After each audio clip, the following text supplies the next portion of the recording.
Hi, this is Pastor Gail King and the founder of Gail King Ministries, back again to share this week's sermon with you. Joy is a healing miracle. And I encourage you to go to our website, promiseschurch.com, so you can hear the entire sermon. But I just want to share the highlights of it with you in this video. Proverbs 17:22 from the Amplified says, "A happy heart is good medicine, and a cheerful mind works healing. But a broken spirit dries up the bones." A happy heart is good medicine. That's why this message is called Joy is a Healing Miracle.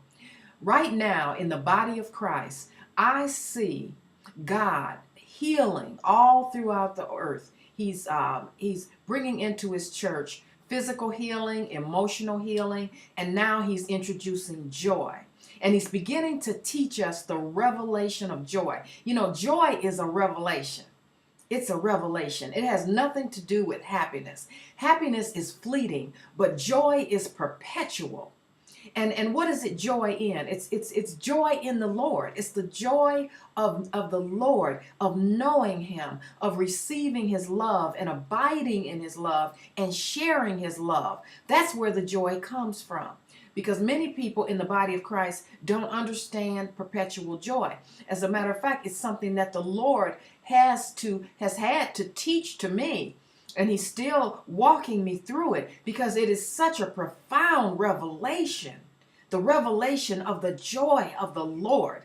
If you remember a time in your life when you were deeply in love, many of you remember a time when you were deeply in love and you woke up every morning thinking about the person, you thought about them all day, you went to bed thinking about them, you daydreamed about them, you just had such a wonderful feeling. You couldn't wait to see them again. And you could be happy for hours, happy for days, happy for weeks, filled with euphoria just thinking about this person. Well, guess what?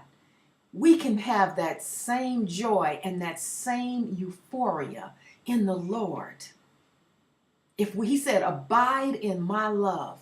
You know, in John 15:9-12, Jesus said, I have loved you even as the Father has loved me. Remain in my love. And another translation says, abide in my love, live in my love, bask in my love, soak in my love, meditate on my love. And you know, many of us don't take much time to do that, to bask in, to soak in, to live in the love of God.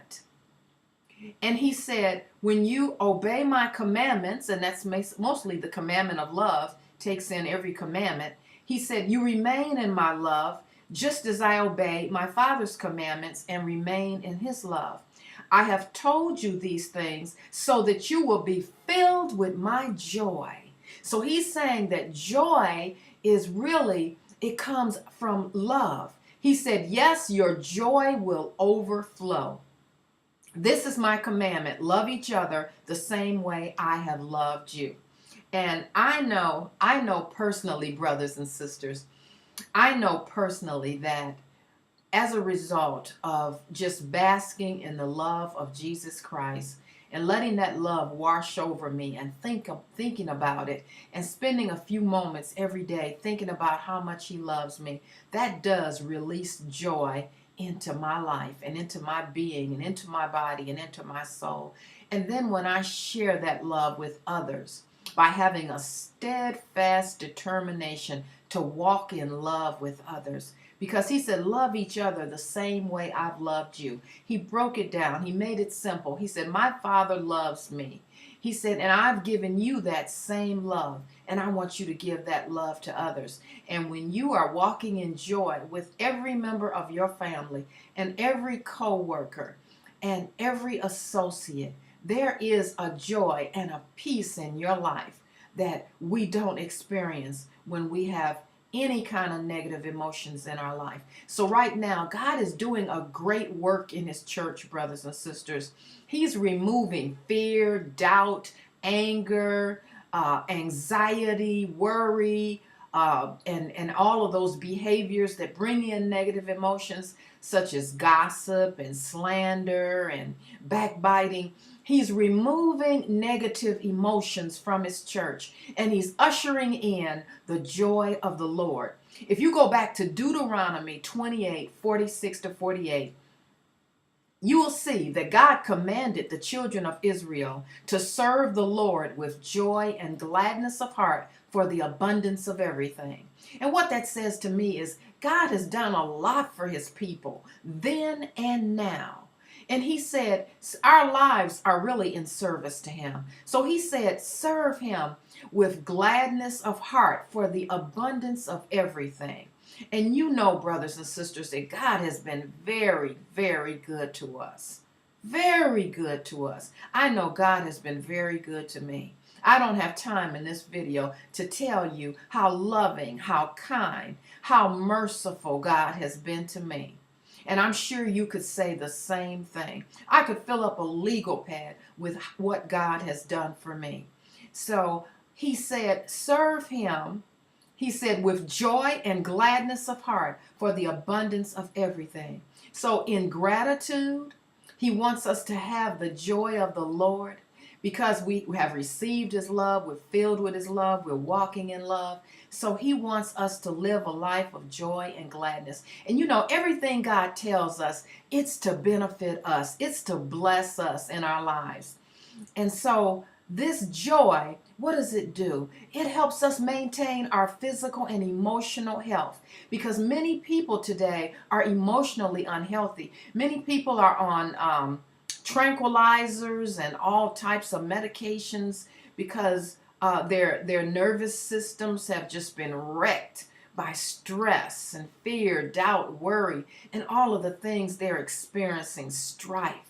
And so the Lord wants us to know that joy is a healing miracle. He's giving us a revelation of joy because joy is a healing miracle. Back in January, the Lord told me to walk in a prolonged period of joy and that it should last for the whole year. And he told me it was going to be a joy fast for me. And he told me to put it out to the whole body of Christ. A joy fast. It has nothing to do with food. It has everything with us walking away from negative emotions. And that includes fear, doubt, worry, anxiety, anger, offense, jealousy, envy, strife. He wants those things out of the church and out of our lives. So he said that if we go on a joy fast, we're going to see an immediate blessing. We're going to see a great transformation in our lives. And we're going to also usher in that financial harvest that we've been waiting for. You know, there are scriptures in the Bible that link joy to a financial harvest. And you'll see that in Deuteronomy chapter 28, verses 46-48. So join me in this joy fast. You can go to our website, promiseschurch.com. There's 2 sermons there. One is called The Joy Fast, and one is called What is the Joy Fast? And I encourage you to get your hands on those sermons and to read the revelation that the Lord shared with me about joy and the great blessing that he's going to pour out in the body of Christ for anyone who is willing to walk in perpetual joy by filling themselves with his love and sharing that love with others. You know, Nehemiah 8:10 says, "And be not grieved and depressed, for the joy of the Lord is your strength and stronghold." Joy is strength. And we are filled with joy by walking in love because love releases joy, and joy is a healing miracle.